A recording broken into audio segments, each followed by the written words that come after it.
Good day, everybody. Welcome to another edition of quantlabs.net.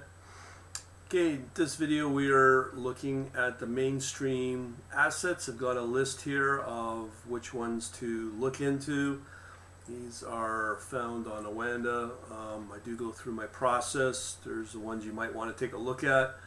There's the potential ones to watch, and there's the more stable ones. Alright, so let's go over to see what I'm referring to. So here on MotoWave, you've got Awanda data.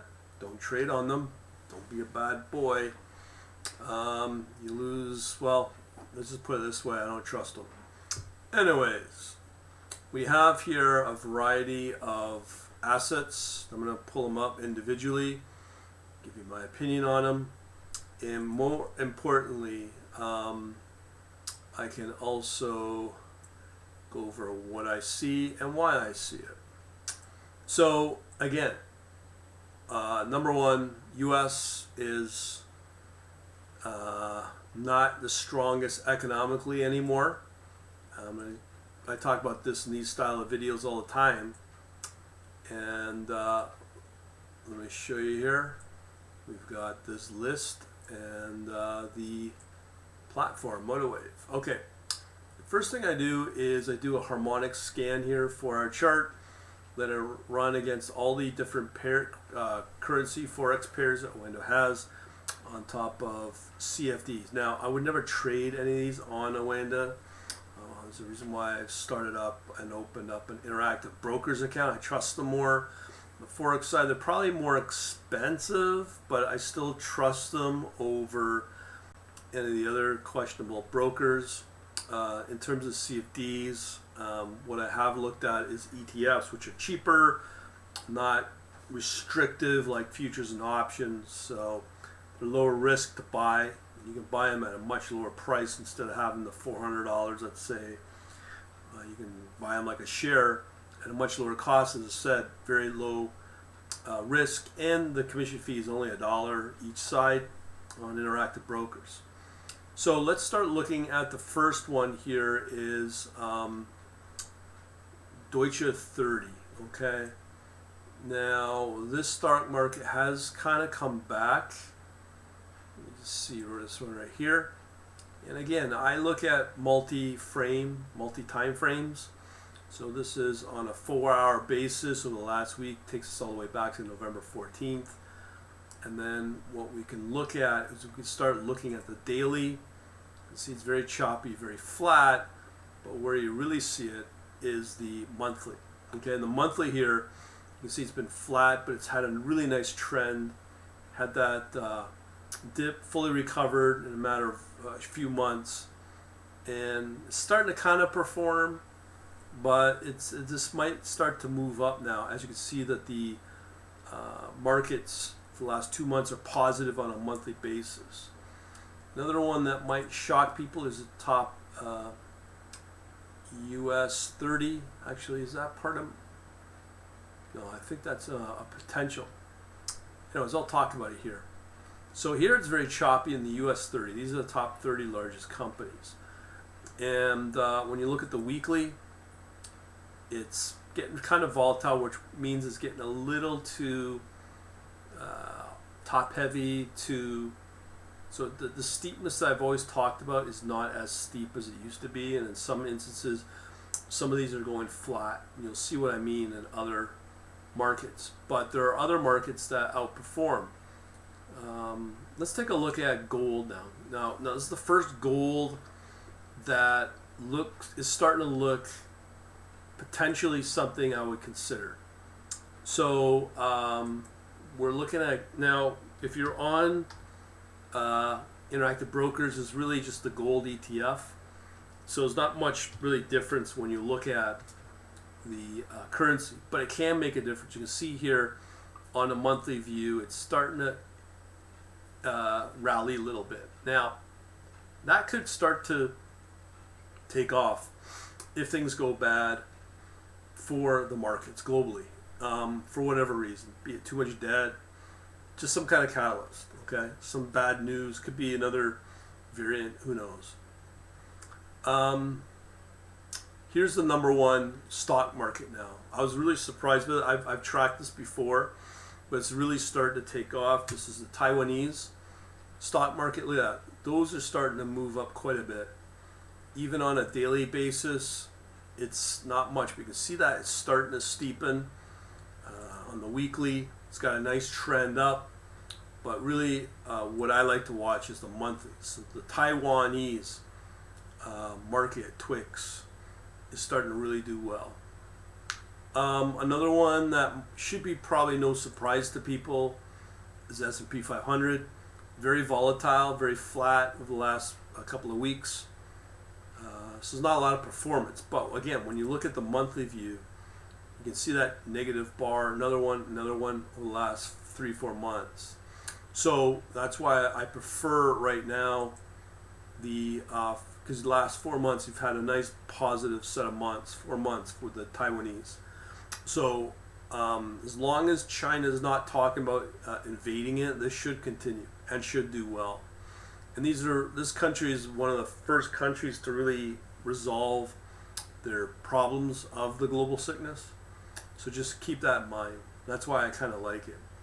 Another one that might be surprise in Europe is France, the France 40.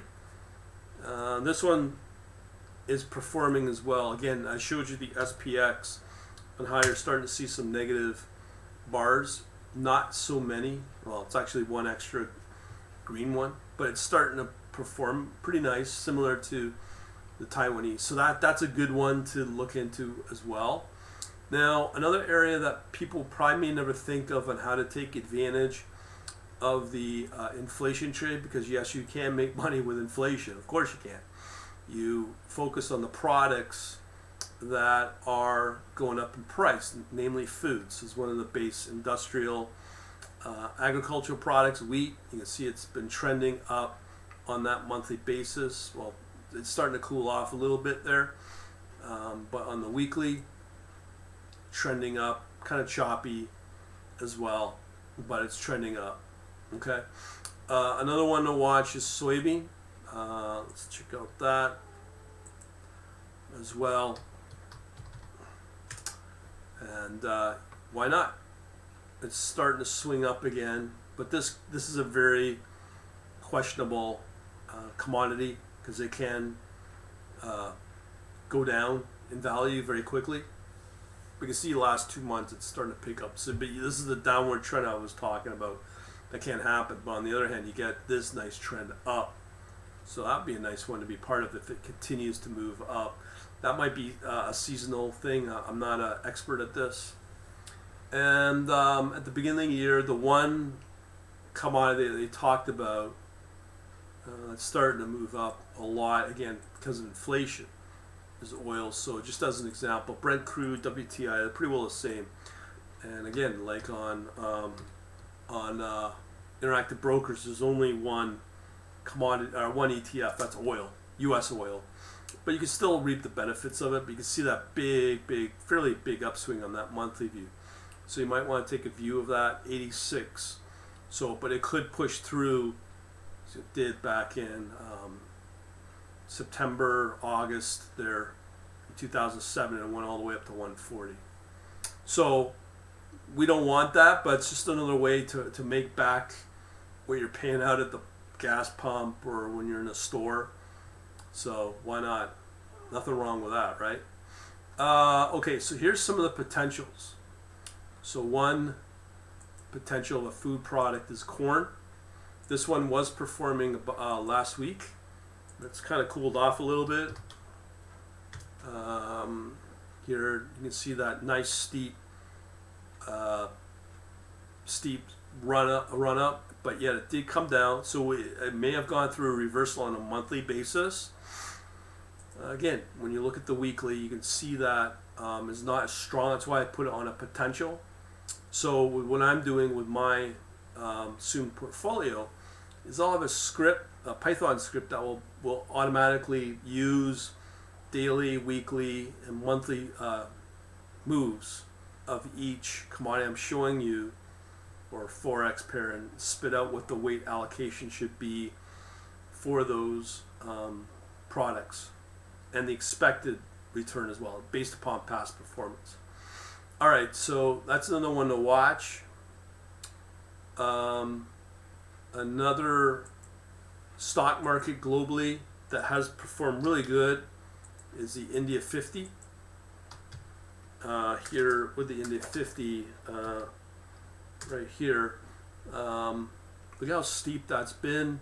1 month, okay, 1 month that's been negative compared to the S&P 500, and it's been really strong lately. So this is a really good one. But last week it's doing pretty good over the last week. So that's definitely an emerging economy where China was, let's say 10 years ago. So you could probably take advantage of that, of course. So let's take a look at some of the gold again. Gold is starting to pop up. Just depends upon the overall performance of, namely what goes on in the U.S. and with the Fed and all the data coming out on the economic front of the U.S. There's a couple of gold in currencies to watch. If that's your thing, is gold and euro. You can see it's starting to swing up a little bit. And again, this is on a monthly basis. Not the best, that's why I put it on a watch list. But if things continue with bad data, maybe the global sickness stuff, this may start to continue to drive up. Another currency for gold is the British pound. Now, I would not recommend you to go hog wild with this stuff, because you're just going to get okay performance, maybe even sideways performance. And why do that and tie up money with the other instruments I've shown you? You can get performance with those. So always remember that when you watch your YouTube videos. You know, when you get the Peter Schiff's trying to tell you that gold is awesome, and the reason he's doing that is because he's making money when you buy his gold product, and gets his commission. So he wants you to obviously buy gold no matter if you're making money or not. Watch the latest one. It's pretty sad, because gold is not the best. It hasn't been the best. You can see here it's been doing okay. 800 to 1400 is not a bad move, but that's over 2-3 year return. I just put up videos on crypto where you can get crazy returns 3, 4, 5 times in a week with certain coins. So again, gold and all these other instruments are competing against those crypto coins. Yeah, let's look at another one is silver. So the one that came up was silver and Swiss franc. So let me just show you that. And not much going on there with silver and Swiss franc, but on a weekly basis. This is what I'm after. These kind of moves back in March to July. So it doesn't mean a lot right now. That's why I put it on the potential. Now sugar is another product that can do really, really good as a food product. But right now it's on a potential. You see that nice upswing. Again, this is over July, September, all the way up to September this year. Has dropped back. Your monthly view, it's getting flat, but this could start to pick up. There's been some really great run-ups during, you can see here 2010, going from, let's say, 13 cents all the way up to 35 cents. So pretty good run-up in a very short period of time because of inflation. Now you can see the inflation is not heavily affected so much on sugar, but again, that's why it's potential. Now, for sure, one that will most likely take off are the industrial metals. For instance, copper. Even though I think China is in a really bad state right now, if you look at, let's say, CN50, it's just getting killed. That's because of the bad news, obviously, with global sickness and how they handle it. So here's China 50. It's getting clobbered badly. Still hasn't recovered at all. But that kind of recovery will push up copper as an example, and obviously the States and wherever else copper is used. And that's really dependent upon the manufacturing process, as well as that's part of input for a lot of product that we buy. So that could move up, and probably pretty far too. And it's an inflation trade as well. Another one, now currency, this kind of may shock people, but because of state of affairs of the Western debt levels, one currency that kind of may surprise you if you don't watch regularly is the rand, the South African rand. Out of all the coins that I've shown you so far, if you look at a lot of them, the currencies are not in US dollar. There's a reason for that, because, well, the politicians in the US have a credit card called the Federal Reserve, and they're just spending it like drunk sailors that they are, and going on a big party binge with it. And it's going to affect, well, it already is affecting their currency, the US dollar. That's why it's going down, and you're starting to see a lot of these alternative instruments outside of the US start to move up, minus the US stock market, like the SPX or the S&P 500. That's because there's so much liquidity in the Federal Reserve, and now we're at a point where they have to raise interest rates. That's going to kill off the US markets and potentially the rest of the world, but yet we still got to eat, we still got to make stuff, so there's going to be some activity out there outside of the West. These are some of the movers. So the rand has a really decent trend, and it's stable too, because it's got that support in place since, say, January, since the 2015. Now, a lot of things I could say here, the charts don't lie, and as a result, when you listen to the talking pinheads, wherever it is, social media or TV or whatnot, I mean, that's all driven by their intuition. This is driven by data and charts, so there's no lies here what to look for. Now, I haven't mentioned this yet. There are certain certain currencies that have held their own fairly well compared to the U.S. dollars I've talked about, which is getting clobbered. But there's some currencies that are fairly stable. When you look at euro's in the same state as the U.S. dollar pretty well.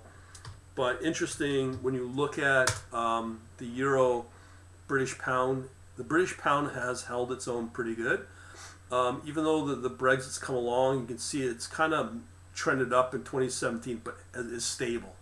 So this is a currency, if I believe that the world fell apart, this currency may hold itself and may be stable. Because when you look at the other currencies, they're all the same. Peaked in 2007, the financial crisis hit, and then those currencies decline, and then they just go flat and never come back ever again. That's because of national debt. So England, for whatever reason, is stable, but it's not declining. Another one is the Norwegian and Japanese yen. I could say the same. However, I think it's just the country's so wealthy. As well, another one is because of mostly oil. And they have a pretty good balance sheet as well, as Norway. And they're the same, like, it's not as strong as the British pound, but it's stable. It's actually, you can see a little bit of a trend there up until last year. But I do believe this is oil related. And I think that they also changed government as well. So Norway might not be perceived as wealthy as prior. I mean, I think it's more to do with a liberal versus a conservative government. So it's starting to come down a bit. But something to take note on. So that's pretty well it. Like I said, I am going to be continuing my march on with interactive brokers. And we're soon going to start funding and start running these different analysis on a subscription basis. If you want to know more about it, just join the newsletter, quantlabs.net/contact. I'm also doing the same thing with my crypto as well.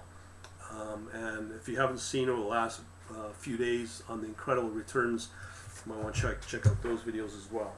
Other than that, thanks for watching. Have yourselves a good day. And again, that's at quantlabs.net/contact. And I really think in order to go up against inflation and other crazy, banks may want to debank you, whatever.